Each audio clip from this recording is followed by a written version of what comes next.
ਇਹਨੂੰ ਸਰ ਕੋਈ ਮੋਟਰਸਾਈਕਲ ਵਾਲਾ ਮਾਰ ਗਿਆ, ਰੋਡ ਦੇ ਕਿਨਾਰੇ ਖਲੋਤੀ ਸੀ। ਅੱਛਾ ਜੀ।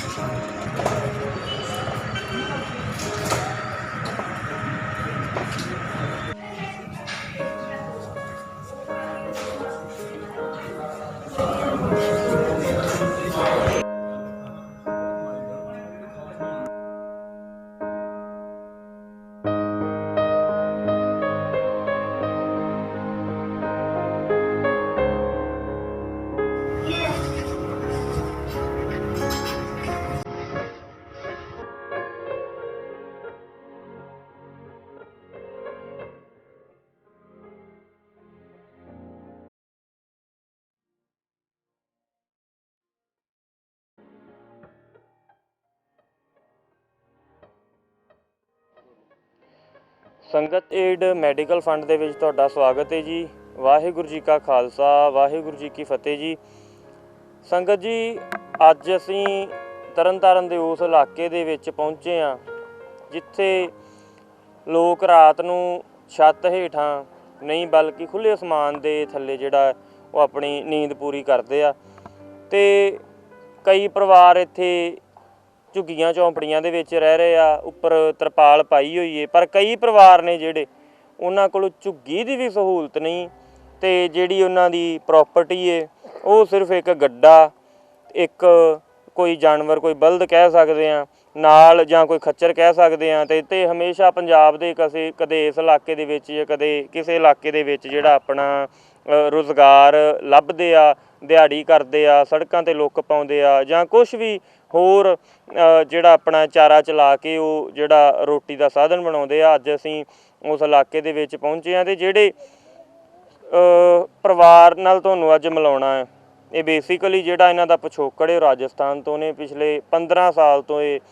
ਪੰਜਾਬ ਦੇ ਵਿੱਚ ਇੱਦਾਂ ਹੀ ਰੁਜ਼ਗਾਰ ਦਾ ਇੱਕ ਜਿਵੇਂ ਕਹਿ ਸਕਦੇ ਹਾਂ ਆਪਾਂ ਸਾਧਨ ਬਣਾ ਕੇ, ਜਾਂ ਉਹਦੀ ਭਾਲ ਦੇ ਵਿੱਚ ਕਹਿ ਸਕਦੇ ਹਾਂ, ਉਹ ਇੱਥੇ ਆਪਣਾ ਜੀਵਨ 15 ਸਾਲ ਤੋਂ ਪਿਛਲੇ ਤੋਂ ਜਿਹੜਾ ਪੰਜਾਬ ਦੇ ਵਿੱਚ ਬਤੀਤ ਕਰ ਰਹੇ ਆ। 2 ਇਹਨਾਂ ਦੀਆਂ ਬੇਟੀਆਂ ਨੇ ਅਤੇ ਇੱਕ ਜਿਹੜਾ ਬੇਟਾ ਹੈ 14-15 ਸਾਲ ਦਾ। ਛੋਟੀਆਂ ਬੇਟੀਆਂ ਨੇ 2, ਆਪ ਨੇ, ਇਹਨਾਂ ਦੀ ਘਰਵਾਲੀ ਹੈ। 4 ਤੋਂ 5 ਹਜ਼ਾਰ ਜਿਹੜੀ ਇਹਨਾਂ ਨੇ ਆਪਣੀ ਆਮਦਨ ਦੱਸੀ ਹੈ, ਕੋਈ 250 ਦੇ ਕਰੀਬ ਜਿਹੜੀ ਇਹਨਾਂ ਨੇ ਇੱਕ ਦਿਨ ਦੀ ਆਪਣੀ ਆਮਦਨ ਹੈ ਅੰਦਾਜ਼ਨ, ਉਹ ਸਾਨੂੰ ਦੱਸੀ ਹੈ। ਨਾਲ ਇਹਨਾਂ ਦੇ ਜਿਹੜੇ ਪਤਨੀ ਨੇ ਉਹ ਵੀ ਕਦੇ ਕਦੇ ਕੰਮ 'ਤੇ ਜਾਂਦੇ ਆ, ਅਤੇ ਇਹਨਾਂ ਦੇ ਬੱਚੇ ਵੀ ਇੱਦਾਂ ਹੱਥ ਵਟਾਉਂਦੇ ਆ। ਸੋ ਇੱਕ ਬੜੀ ਹੀ ਵੱਡੀ ਦੁਰਘਟਨਾ ਵਾਪਰੀ ਜਦੋਂ ਸੜਕ ਕਿਨਾਰੇ ਖੇਡ ਰਹੀ ਬੱਚੀ ਇਹਨਾਂ ਦੀ ਛੋਟੀ ਜੀ, ਜਿਹਦੀ ਉਮਰ ਕਰੀਬ ਕੋਈ 4 ਸਾਲ ਹੋਏਗੀ, ਅਤੇ ਉਹ ਖੇਡਦੀ ਤੇ ਉਹਨੂੰ ਇੱਕ ਮੋਟਰਸਾਈਕਲ ਨੇ ਇੰਨੀ ਭਿਆਨਕ ਟੱਕਰ ਮਾਰੀ ਕਿ ਜਿਹੜਾ ਉਹਦਾ ਸਿਰ 'ਚ ਵੀ ਕਾਫੀ ਚੋਟ ਆਈ, ਅਤੇ ਉਹਦੀ ਲੱਤ ਦੇ ਵਿੱਚ ਵੀ ਜਿਹੜਾ ਹੈ ਉਹ ਚੋਟ ਕਾਫੀ ਜ਼ਿਆਦਾ ਆ ਗਈ, ਜਿਹਦੇ ਕਰਕੇ ਲੱਤ ਜਿਹੜੀ ਉਹਦੀ ਟੁੱਟ ਗਈ ਹੈ। ਸੋ ਉਹ ਪਰਿਵਾਰ ਦੇ ਨਾਲ ਤੁਹਾਨੂੰ ਅੱਜ ਮਿਲਾਵਾਂਗੇ, ਉਹਨਾਂ ਨਾਲ ਗੱਲਬਾਤ ਕਰਾਂਗੇ, ਕੋਸ਼ਿਸ਼ ਕਰਾਂਗੇ ਕਿ ਇੱਕ ਵਧੀਆ ਤਰੀਕੇ ਨਾਲ ਸਪਸ਼ਟ ਤੌਰ 'ਤੇ ਜੋ ਵੀ ਪਰਿਵਾਰ ਦੇ ਹਾਲਾਤ ਨੇ, ਜਾਂ ਜਿਹੜੇ ਸਮੇਂ 'ਚੋਂ ਜਿਹੜੇ ਹਾਲਾਤਾਂ 'ਚੋਂ ਪਰਿਵਾਰ ਗੁਜ਼ਰ ਰਿਹਾ ਹੈ, ਇਹ ਬੜੇ ਵਧੀਆ ਤਰੀਕੇ ਨਾਲ ਕੋਸ਼ਿਸ਼ ਕਰਾਂਗੇ ਕਿ ਤੁਹਾਡੇ ਅੱਗੇ ਉਹ ਸਾਰੀਆਂ ਚੀਜ਼ਾਂ ਰੱਖੀਆਂ ਜਾਣ। ਅਤੇ ਭਾਈ ਸਾਹਿਬ ਨਾਲ ਤੁਹਾਨੂੰ ਮਿਲਾਉਣੇ ਆ ਜੀ। ਸੰਗਤ ਜੀ, ਸਾਡੇ ਨਾਲ ਮੌਜੂਦ ਨੇ ਓਮਾ ਰਾਮ ਜੀ, ਜਿਹੜੇ ਇੱਥੇ ਹੀ ਇਹਨਾਂ ਝੁੱਗੀਆਂ ਦੇ ਵਿੱਚ ਰਹਿ ਕੇ ਜਿਹੜਾ ਆਪਣਾ ਸਮਾਂ, ਆਪਣਾ ਜੀਵਨ ਹੈ ਜਿਹੜਾ ਬਤੀਤ ਕਰਦੇ ਆ। ਇਸ ਮੰਜੇ ਦੇ ਉੱਤੇ ਜਿਹੜਾ ਇਹਨਾਂ ਦਾ ਰਾਤ ਨੂੰ ਡੇਰਾ ਹੁੰਦਾ, ਅਤੇ ਖੁੱਲ੍ਹੇ ਅਸਮਾਨ ਦੇ ਹੇਠ ਜਿਹੜੀ ਆਪਣੀ ਨੀਂਦ ਹੈ ਜਿਹੜੀ ਉਹ ਪੂਰੀ ਕਰਦੇ ਆ। ਸੋ ਓਮਾ ਰਾਮ ਜੀ, ਸੰਗਤ ਨੂੰ ਥੋੜ੍ਹਾ ਦੱਸੋ, ਤੁਹਾਨੂੰ ਬਹੁਤ ਸਾਰੇ ਦਰਸ਼ਕ ਦੇਖ ਰਹੇ ਨੇ ਸੰਗਤ ਟੈਲੀਵਿਜ਼ਨ ਦੇ ਜ਼ਰੀਏ, ਸੰਗਤ ਏਡ ਪ੍ਰੋਗਰਾਮ ਦੇ ਵਿੱਚ ਜਿਹੜਾ ਤੁਹਾਨੂੰ ਕਾਫੀ ਸਾਰੇ ਦਰਸ਼ਕ ਨੇ ਇਸ ਸਮੇਂ ਦੇਖ ਰਹੇ, ਅਤੇ ਤੁਸੀਂ ਉਹਨਾਂ ਨੂੰ ਦੱਸੋ ਕਿ ਜਿਹੜਾ ਸਭ ਤੋਂ ਪਹਿਲਾਂ ਜਿਹੜੀ ਹਾਦਸੇ ਦੀ ਜੋ ਦੁਰਘਟਨਾ ਵਾਪਰੀ ਹੈ वो किस तरह वापरी, पहला वो दसो संगत ने जी। वो कैसे हुआ जो उनका एक्सीडेंट हुआ, वो बाइक में लगी? जी जी जी। बाइक वाला मार के चल गया, साइड पे खलोती थी बच्ची, पार होने के लिए साइड पे खलोती थी, मोटरसाइकिल मार के बच गया जी। सो ਉਹਦੇ ਤੋਂ ਬਾਅਦ ਫਿਰ ਤੁਸੀਂ ਕੀ ਕਿੱਥੇ ਲੈ ਕੇ ਗਏ, ਕਿਹੜੇ हॉस्पिटल 'ਚ ਪਹਿਲਾਂ ਲੈ के गए? ये अजमेर वाले के पास जी। और उसके बाद फिर उन्होंने कहा वहाँ प्लास्टिक वो करवाओ सर का जी, जब वहाँ गए थे हॉस्पिटल में, सर की सर्जरी कराओ। हाँ जी। तो फिर वहाँ पे लेके गए आप? हाँ जी, ठीक है। सो ਸੰਗਤ ਜੀ ਕਿਤੇ ਨਾ ਕਿਤੇ ਭਾਸ਼ਾ ਦੇ ਵਖਰੇਵੇਂ ਆ ਜਾਂਦੇ ਆ, ਪਰ ਸਾਡੀ ਕੋਸ਼ਿਸ਼ ਇਹੀ ਰਹਿੰਦੀ ਹੈ ਕਿ ਕੋਈ ਲੋੜਵੰਦ ਦੇ ਕੋਈ ਜ਼ਰੂਰਤਮੰਦ ਦੇ ਉਹਦੀ ਜਿਹੜੀ ਗੱਲ ਹੈ ਉਹ ਸੰਗਤ ਤੱਕ ਰੱਖੀ ਜਾਵੇ ਅਤੇ ਉਹ ਪੂਰੀ ਕੋਸ਼ਿਸ਼ ਕਰੇ ਆਪਣੀ ਜਿਹੜੀ ਗੱਲਬਾਤ ਸਮਝਾਉਣ ਦੀ। ਅਤੇ ਦੁਰਘਟਨਾ ਦੇ ਬਾਰੇ ਜਿਹੜਾ ਤੁਹਾਨੂੰ ਦੱਸਿਆ ਕਿ ਦੁਰਘਟਨਾ ਦਾ ਜਿਹੜਾ ਇਹ ਮੋੜ ਹੈ ਉਹ ਬੱਚੀ ਕਿਵੇਂ ਮੁੜਦੀ ਹੈ, ਉਸ ਤੋਂ ਬਾਅਦ ਹਸਪੀਟਲ ਪਹੁੰਚਦੀ ਹੈ, ਉਸ ਤੋਂ ਬਾਅਦ ਇਹਨਾਂ ਦੀ ਆਰਥਿਕ ਹਾਲਤ ਬਾਰੇ ਵੀ ਗੱਲ ਕਰਾਂਗੇ। ਇਹਨਾਂ ਦੀ ਜਿਹੜੀ ਵਾਈਫ ਹੈ ਜਾਂ ਇਹਨਾਂ ਦੇ ਬੱਚੇ ਆ ਉਹਨਾਂ ਨਾਲ ਵੀ ਤੁਹਾਨੂੰ ਮਿਲਾਵਾਂਗੇ ਜੀ। ਸੰਗਤ ਜੀ ਸ਼ਾਇਦ ਤੁਸੀਂ ਪਿਛਲੇ ਬੰਨੇ ਜਿਹੜੀ ਇੱਕ ਰੋਡ ਰੋਲਰ ਖੜਾ ਦੇਖ ਰਹੇ ਹੋਵੋਗੇ, ਉਸ ਦੇ ਨਾਲ ਹੀ ਜਿਹੜੀ ਸੜਕ ਹੈ ਜਿੱਥੇ ਬੱਚੀ ਦਾ ਹਾਦਸਾ ਹੋਇਆ, ਅਤੇ ਪਹਿਲਾਂ ਜਿਹੜੀ ਇਹਨਾਂ ਦੀ ਝੁੱਗੀ ਸੀ ਉਹ ਉਸ ਸਾਈਡ ਸੀ, ਰੋਡ ਰੋਲਰ ਵਾਲੀ ਸਾਈਡ ਜਿਹੜੀ ਇਹਨਾਂ ਦੀ ਝੁੱਗੀ ਸੀ, ਪਰ ਸੜਕ ਵੱਡੀ ਕਰਨ ਕਾਰਨ ਜਿਹੜਾ ਇਹਨਾਂ ਨੂੰ ਆਦੇਸ਼ ਦੇ ਦਿੱਤੇ ਗਏ ਕਿ ਤੁਸੀਂ ਜਿਹੜੀਆਂ ਆਪਣੀਆਂ ਝੁੱਗੀਆਂ ਨੇ ਇਸ ਪਾਸੇ ਕਰ ਲਓ, ਇੱਕ ਸਾਈਡ 'ਤੇ ਕਰ ਲਓ, ਤਾਂ ਕਿ ਜਿਹੜਾ ਸੜਕ ਹੈ ਉਹ ਚੌੜੀ ਹੋ ਸਕੇ। ਸੋ ਉਸ ਤੋਂ ਬਾਅਦ ਇਹਨਾਂ 'ਤੇ ਜਿਹੜਾ ਮੁਸੀਬਤ ਦਾ ਪਹਾੜ ਪੈ ਗਿਆ, ਅਤੇ ਇਹਨਾਂ ਤੋਂ ਇਹ ਵੀ ਸਮਾਂ ਨਹੀਂ ਲੱਗਾ ਕਿ ਆਪਣੀ ਝੁੱਗੀ ਹੈ ਜਿਹੜੀ ਉਹ ਦੁਬਾਰਾ ਬਣਾਈ ਜਾਵੇ। ਅਤੇ ਆ ਮੇਰੇ ਬੈਕ ਸਾਈਡ ਤੁਸੀਂ ਦੇਖ ਸਕਦੇ ਹੋ, ਕੁਛ ਬਾਲਣ ਦੇਖ ਸਕਦੇ ਹੋ, ਨਾਲ ਇੱਕ ਮੰਜਾ ਦੇਖ ਸਕਦੇ ਹੋ, ਇੱਕ ਪੱਖਾ ਅਤੇ ਥੋੜ੍ਹਾ ਹੋਰ ਸਮਾਨ ਤੁਸੀਂ ਰੇਹੜੇ ਦੇ ਉੱਤੇ ਲੱਦਿਆ ਦੇਖ ਸਕਦੇ ਹੋ, ਜਿਹਦੇ ਨਾਲ ਮਤਲਬ ਇਹ ਝੁੱਗੀ ਵਗੈਰਾ ਆਪਣੀ ਬਣਾਉਂਦੇ ਆ ਲੱਕੜਾਂ ਦੇ ਨਾਲ, ਬਾਂਸਾਂ ਦੇ ਨਾਲ। ਸੋ ਉਹ ਵੀ ਇਹਨਾਂ ਨੇ ਫਿਲਹਾਲ ਜਿਹੜੀ ਉਹ ਤਿਆਰ ਨਹੀਂ ਕੀਤੀ, ਜਿਹਦੇ ਕਰਕੇ ਹਾਲੇ ਵੀ ਇਹ ਮਤਲਬ ਖੁੱਲ੍ਹੇ ਸਮਾਨ ਦੇ ਥੱਲੇ ਇਹਨਾਂ ਨੂੰ ਸੌਣਾ ਪੈ ਰਿਹਾ। ਅਤੇ ਓਮਾ ਰਾਮ ਜੀ ਨਾਲ ਚਾਹਾਂਗੇ ਕਿ ਥੋੜੀ ਇਹਨਾਂ ਨੂੰ गुजारिश करांगे। सर थोड़ा आप संगत को और बताइए कि जो आपकी आमदनी क्या है और आप काम कितने घंटे करते हैं और क्या उसका आपको वेतन मिलता है वो बताइए। 8 घंटे काम करते हैं तो 200-250 रुपये मिल जाते हैं जी। कभी मिल जाते, कभी पल्ले से खाने पैंदे, कभी गुरुद्वारे में खाना पैंदा है। छत पे जो लुक डालते हो? हाँ जी। कभी गुरुद्वारे में जाके खाते हैं, कभी मिल जाता है, कभी वैसी, कभी होता आमदनी, कभी 5000 बन जाते, कभी घर से खाने पैंदे जी, कभी कर्जा लेना पैंदा है। ਓਕੇ। ਸੋ ਤੁਸੀਂ ਦੱਸ ਰਹੇ ਸੀ ਕਿ ਤੁਹਾਡੀ ਜੋ ਘਰ ਵਾਲੀ ਸੀ ਉਹ ਵੀ ਪਹਿਲਾਂ ਬਿਮਾਰ ਸੀ, ਹੈ ਨਾ? ਕੀ ਹੋਇਆ ਸੀ ਉਹਨੂੰ, ਉਹਦੇ ਬਾਰੇ ਵੀ ਸੰਗਤ ਨੂੰ ਥੋੜਾ ਦੱਸੋ ਜੀ। वो पहले थोड़ा पेट में पानी पूनी भर गया था, जी। उस करके वो थोड़ा काफ़ी टाइम लगा था, रखा था अंदर हॉस्पिटल में। पहले गुरु नानक में लेके गए थे जी। तो वहाँ तब से फिर प्रीतवाड़ा में भेजा। जी, तो तब आपका कितना खर्चा आया था? और आप आते आते रास्ते में बता रहे थे कि आपको कुछ कर्ज भी लेना पड़ा था। हाँ। तो वो प्लीज़ बताइए कि कितना कर्ज आपने लिया और कितना खर्चा आपका उनके इलाज पे आया था। ये 80,000 रुपये आया था। जी। ये 80,000 रुपये कर्ज पे ही लिए थे, जी। अभी तक नहीं दे पाए। ओके। तो कितने आपने दे दिए हैं उनमें से? अभी कुछ नहीं दिए। ये कितनी पुरानी बात है जब आपकी वाइफ को हुआ था? ये पिछले साल के।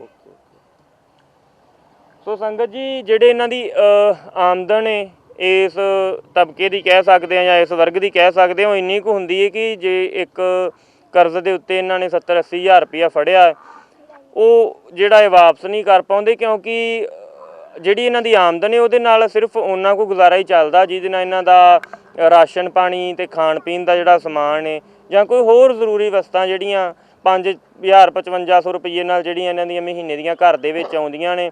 ਇਹ ਦੱਸ ਰਹੇ ਸੀ ਕਿ ਇਹਨਾਂ ਨੇ ਆਪਣਾ ਬੱਚਾ ਵੀ ਮਤਲਬ ਸਕੂਲ 'ਚ ਪਾਇਆ ਹੋਇਆ ਸੀ, ਪਰ ਉਹ ਵੀ ਇਹਨਾਂ ਨੂੰ ਹਟਾਉਣਾ ਪਿਆ ਪੈਸੇ ਦੀ ਤੰਗੀ ਕਰਕੇ। ਉਹ ਵੀ ਹੁਣ ਮਤਲਬ ਇੱਕ ਕਹਿ ਸਕਦੇ ਹਾਂ ਵੀ ਇਹਨਾਂ ਦੇ ਨਾਲ ਹੀ ਰਹਿੰਦਾ ਹੈ, ਕੰਮ 'ਚ ਹੱਥ ਵਟਾਉਂਦਾ ਥੋੜ੍ਹਾ ਬਹੁਤ, ਪਰ ਉਹ ਸਕੂਲ ਨਹੀਂ ਜਾ ਰਿਹਾ। ਆਪਣੀ ਜਿਹੜੀ ਸਟੱਡੀ ਹੈ ਉਹ ਆਰਥਿਕ ਤੰਗੀ ਕਰਕੇ ਕੰਟੀਨਿਊ ਨਹੀਂ ਕਰ ਸਕਿਆ, ਜਾਂ ਕਹਿ ਸਕਦੇ ਵੀ ਇਹ ਨਹੀਂ ਕਰਵਾ ਪਾਏ। सो उन्होंने तुसी कदों दा उसको कब का अपने अपने बच्चे को जो घर पे रखा हुआ है वो स्टडी छुड़वा के? वो 2-3 साल हो गए जी। 2-3 साल जब नालदी हुई थी उस टाइम पे। जी, मतलब आपकी वाइफ को 1 साल पहले हुआ था वो? 2-3 साल रही। ओके। इलाज 1 साल पहले हुआ था। Okay okay okay okay. मतलब बिल्कुल संगत जी, एक होर बड़ी तुसी आपां तरसयोग गल देख सकते हैं कि 2-3 साल तो बीमार सी, पर ਜਿਹੜਾ ਉਹਨਾਂ ਦਾ ਇਲਾਜ ਸੰਭਵ ਹੋ ਸਕਿਆ ਉਹ 1 ਸਾਲ ਪਹਿਲਾਂ ਹੀ ਸੰਭਵ ਹੋਇਆ। ਉਦੋਂ ਇਹਨਾਂ ਨੇ ਕਰਜ਼ ਲਿਆ, ਅਤੇ ਕਿਉਂਕਿ ਜਦੋਂ ਇੱਦਾਂ ਦੇ ਹਾਲਾਤ ਹੁੰਦੇ ਆ ਉਦੋਂ ਛੇਤੀ ਪੈਸੇ ਉਧਾਰ ਲੈਣੇ ਜਾਂ ਕਰਜ਼ ਲੈਣਾ ਬਹੁਤ ਮੁਸ਼ਕਲ ਹੋ ਜਾਂਦਾ ਹੈ। ਇਸ ਤਬਕੇ ਦੇ ਵਿੱਚ ਕੋਈ ਵੀ ਸਰਕਾਰੀ ਅਦਾਰੇ ਦੇ ਵਿੱਚ ਜਾਂ ਕਿਤੇ ਵੀ ਬੈਂਕ 'ਚ ਕਹਿ ਸਕਦੇ ਹਾਂ ਕੋਈ ਗੱਲ ਨਹੀਂ ਸੁਣਦਾ, ਕਰਜ਼ ਕੋਈ ਨਹੀਂ ਦਿੰਦਾ। ਅਤੇ ਇਹਨਾਂ ਨੇ 1 ਸਾਲ ਪਹਿਲਾਂ ਇਲਾਜ ਕਰਵਾਇਆ, ਜਦ ਕਿ ਇਹਨਾਂ ਦੀ ਘਰ ਵਾਲੀ ਜਿਹੜੀ ਉਹ 2 ਤੋਂ 3 ਸਾਲ ਪਹਿਲਾਂ ਦੀ ਜਿਹੜੀ ਉਹ ਬਿਮਾਰ ਸੀ, ਉਦੋਂ ਹੀ ਇਹਨਾਂ ਨੇ ਆਪਣੇ ਬੱਚੇ ਦੀ ਪੜ੍ਹਾਈ ਛਡਵਾਈ ਤੇ ਬੱਚਾ ਜਿਹੜਾ ਉਹ ਘਰੇ ਹੀ ਰਹਿ ਰਿਹਾ, ਘਰ ਦੇ ਕੰਮ ਕਰਦਾ ਜਾਂ ਇਹਨਾਂ ਦੇ ਨਾਲ ਹੱਥ ਵਟਾਉਂਦਾ। ਇਹਨਾਂ ਦੀ ਵਾਈਫ ਹੈ ਜਿਹੜੀ ਉਹ ਬਿਮਾਰ ਹੋਣ ਤੋਂ ਬਾਵਜੂਦ ਵੀ ਫਿਰ ਵੀ ਥੋੜ੍ਹਾ ਬਹੁਤ ਕਦੇ ਦੱਸ ਰਹੇ ਸੀ ਕਿ ਇਹਨਾਂ ਦੇ ਨਾਲ ਕੰਮ 'ਤੇ ਜਾਂਦੀ ਸੀ ਤਾਂ ਕਿ ਜਿਹੜੀ ਆਰਥਿਕ ਮੰਦੀ ਹੈ ਉਹਦੇ ਤੋਂ ਥੋੜ੍ਹੀ ਇਹਨਾਂ ਨੂੰ ਨਿਜਾਤ ਮਿਲ ਸਕੇ, ਆਮਦਨੀ 'ਚ ਥੋੜ੍ਹਾ ਬਹੁਤ ਵਾਧਾ ਹੋ ਸਕੇ। ਸੰਗਤ ਜੀ, ਇਹਨਾਂ ਦੇ ਜਿਹੜੇ ਵਾਈਫ ਨੇ ਉਹ ਵੀ ਸਾਡੇ ਨਾਲ ਮੌਜੂਦ ਨੇ, ਉਹਨਾਂ ਨਾਲ ਵੀ ਗੱਲਬਾਤ ਕਰਾਂਗੇ, ਜਾਣਾਂਗੇ ਕਿ ਇਸ ਬਿਮਾਰੀ ਤੋਂ ਪੀੜਤ ਰਹੇ ਆ ਤੇ ਕਿਵੇਂ ਜਿਹੜਾ ਇਲਾਜ ਉਹਨਾਂ ਦਾ ਚੱਲਿਆ ਤੇ ਕੀ ਹਾਲਾਤ ਹੁਣ ਮੌਜੂदा समय ਦੇ ਵਿੱਚ ਚੱਲ रहे हैं।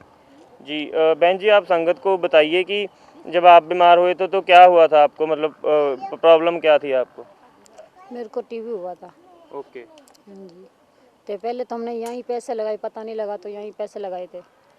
हाँ, फिर इलाज कहाँ पे करवाया था? हॉस्पिटल में, सरकारी में, प्राइवेट में? हाँ जी, फिर है ना बीकानेर गए थे, वहाँ भी पैसे लगते थे। बीकानेर में भी आप? हाँ जी, फिर उधर गुरु नानक हॉस्पिटल में, वहाँ से मेरी दवाई चल रही। अमृतसर में? हाँ जी। तो अभी जब बच्चे को चोट लगी तो आप कहाँ उसको? मैं इधर रोटी बना रही थी। तो आपके जो साथ में आपके जो झोपड़ी में रहते हैं और भी कोई, इन्होंने भी कोई साथ दिया आपका, कोई पैसा दिया है? नहीं, अभी तक तो नहीं दिया, उधार ही दिया है। उधार ही दिया है? कितना उधार अभी तक ले चुके? 20-22 हज़ार रुपये। 20-22 हज़ार रुपया। तो उसके पहले जब आपका हुआ ट्रीटमेंट, आपका इलाज हुआ, तो तब कितने लिए? वो कर्जे पे लिए थे। कर्जे पे? हाँ कितने जी। लिए? वो यहाँ हम राजस्थान से लिए थे। राजस्थान से? आपको जब पहले भाई 80,000 रुपया अभी भी है, तो ऐसे वो दे देते हैं कर्जा आपको कि जैसे पहले तो आपने उतारा नहीं? हाँ। तो ऐसे है ना कि साल बाद जाते ना तो क्या रखते हैं कि वो आपको 80,000 रुपया देते हैं, अभी 20,000 रुपया अभी दिया, तो कैसे दिया आपको, क्या जिम्मेवारी रखते हैं? कोई बात करते हैं, कुछ रखते हैं उसमें? नहीं, रिश्तेदार हमारे आधे वहाँ पे है, राजस्थान में भी है, तो सारा प्रूफ बना देते हैं। कभी उन्होंने मदद नहीं की? जैसे आप मदद तो शादी नहीं ब्याह करते हो तब भी तो आपको पैसा देते मदद हैं? नहीं करते हैं, लेकिन ऐसे साल बाद जाते ना तो उनको ब्याज दे देते हैं। अब ब्याज इकट्ठा करके कितना ब्याज ब्याज देते हैं। देते हो अभी तक? ऐसे 2 रुपये ब्याज चलता है। 2 रुपया ब्याज देते हो? महीने का? महीने हर का। महीने देना पड़ता है? कितना ब्याज नहीं देते नहीं, जैसे 30,000 के 15,000 कैसे बनते हैं साल के? हो? साल के देते हो? हाँ जी। तो फिर खाते कहाँ से हो? वो तो ब्याज में चला जाएगा सारा। फिर ऐसे ही दिहाड़ी दप्पा करके। तो अभी आप दोनों ही मियाँ बीवी काम पे जाते हो? हाँ जी। तो जब काम पे कभी जाते हो जाते तो बच्चे कहाँ पे रुकते हैं, कैसे रहते हैं? जब बच्चे यहीं रहते, घूमते फिरते खेलते हैं। तो आपको पीछे ध्यान नहीं लगता कि जैसे ये घूम रहे हैं, कोई रोड पे चला जाएगा?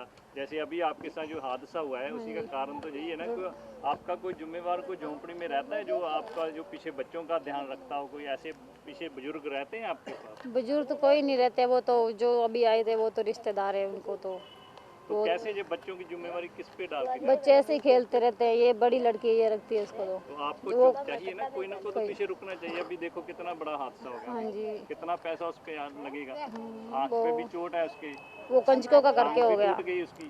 ये सारे बच्चे बोल रहे कंचका बैठे चलते, कंचका बैठे, इसलिए वो भी चली गई कंचका बैठने।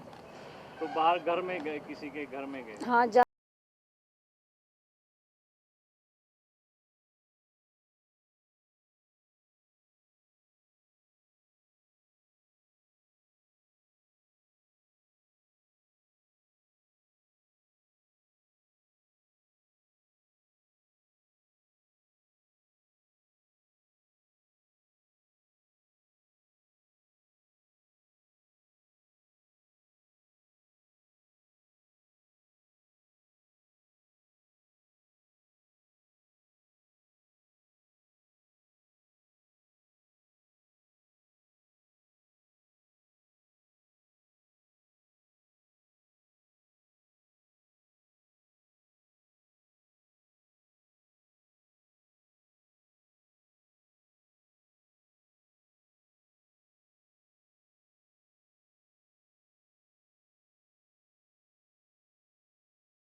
ਤੇ ਫਿਰ 3 ਹਫ਼ਤੇ ਬਾਅਦ ਬੱਚੀ ਪੂਰੀ ਤਰ੍ਹਾਂ ਨੋਰਮਲ ਤੁਰ ਸਕਦੀ ਹੈ।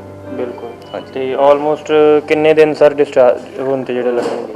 ਅਜੇ 3-4 ਦਿਨ ਹੋਰ ਜੀ। ਦੇਖਣਾ ਪੈਣਾ। ਬੱਚੀ ਦੇ ਸਿਰ ਤੇ ਵੀ ਸੱਟ ਹੈ, ਉੱਥੇ ਵੀ ਟਾਂਕੇ ਲੱਗੇ ਨੇ ਜੀ। ਤੇ ਜਦੋਂ ਪੂਰਾ ਠੀਕ ਹੋਏਗਾ, ਇਹਨੂੰ ਠੀਕ ਹੁੰਦੇ 4-5 ਦਿਨ ਲੱਗ ਜਾਣੇ ਨੇ ਹੋਰ।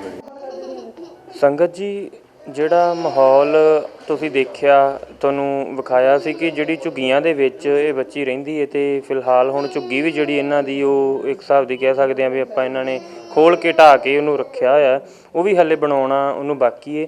ਤੇ ਸਾਡੀ ਜਿਹੜੀ ਕੋਸ਼ਿਸ਼ ਹੈ ਕਿ ਇਹ ਬੱਚੇ ਦੀ ਇਸ ਦੀ ਬੱਚੀ ਦੀ ਕੇਅਰ ਇੱਥੇ ਵਧੀਆ ਹੋ ਸਕੇ ਤੇ ਉਸ ਤੋਂ ਬਾਅਦ ਜਦ ਇਹ ਘਰ ਜਾਵੇ ਤਾਂ ਇਹਦੀ ਮਤਲਬ ਇਹ 50-60% ਠੀਕ ਹੋ ਕੇ ਜਿਹੜੀ ਹੈ ਉਹ ਘਰ ਜਾਵੇ, ਮਤਲਬ ਉੱਥੇ ਘਰ ਜਾ ਕੇ ਇਹਨੂੰ ਪਰਹੇਜ਼ ਦੀ ਬਹੁਤ ਘੱਟ ਜ਼ਰੂਰਤ ਪਵੇ। ਕਿਉਂਕਿ ਤੁਸੀਂ ਉੱਥੇ ਮਾਹੌਲ ਦੇਖਿਆ, ਉੱਥੇ ਕਾਫੀ ਬੱਚੇ ਆ ਉਹ ਭੱਜੇ ਫਿਰਦੇ ਆ ਤੇ ਇਹ ਫਿਰ ਬੱਚੇ ਦਾ ਦਿਲ ਕਰਦਾ ਖੇਡਣ ਨੂੰ, ਤੇ ਫਿਰ ਬੱਚਾ ਜਿਹੜਾ ਪਰਹੇਜ਼ ਨਹੀਂ ਕਰਦਾ ਤੇ ਰੋਂਦਾ ਹੈ ਤੇ ਜਿੱਦ ਕਰਦਾ, ਭੱਜਣ ਦੀ ਕੋਸ਼ਿਸ਼ ਕਰਦਾ, ਉਹ ਹਿਲਜੁਲ ਜਦੋਂ ਹੁੰਦੀ ਹੈ ਅੰਗਾਂ ਦੀ ਤਾਂ ਜਿਹੜੀ ਪ੍ਰੋਬਲਮ ਦੁਬਾਰਾ ਫਿਰ ਵਧਣ ਦੇ ਚਾਂਸਸ ਹੋ ਜਾਂਦੇ ਆ। ਨਾਲ ਹੀ ਜਿਹੜੀ ਬੱਚੀ ਦੇ ਸਿਰ ਦੇ ਵਿੱਚ ਵੀ ਕਾਫੀ ਗੰਭੀਰ ਸੱਟ ਹੈ ਤੇ ਉਹਦੀ ਜਿਹੜੀ ਟ੍ਰੀਟਮੈਂਟ ਹੈ ਜਿਹੜਾ ਸਿਰ ਦਾ, ਡਾਕਟਰ ਗੁਰਵਿੰਦਰਪਾਲ ਸਿੰਘ ਜੀ ਦੇ ਅੰਡਰ ਚੱਲ ਰਿਹਾ ਤੇ ਉਹ ਵੀ ਸਾਡੇ ਨਾਲ ਮੌਜੂਦ ਨੇ ਇਸ ਟਾਈਮ ਤੇ ਉਹਨਾਂ ਤੋਂ ਵੀ ਆਪਾਂ ਜਾਣਾਂਗੇ ਕਿ ਜਿਹੜੀ ਇਹਨਾਂ ਦੇ ਸਿਰ ਦਾ ਜੋ ਵੀ ਟ੍ਰੀਟਮੈਂਟ ਚੱਲ ਰਿਹਾ ਉਹਦੀ ਹੁਣ ਫਿਲਹਾਲ ਕਰੰਟ ਕੀ ਉਹਦੀ ਸਿਚੁਏਸ਼ਨ ਹੈ ਜੀ।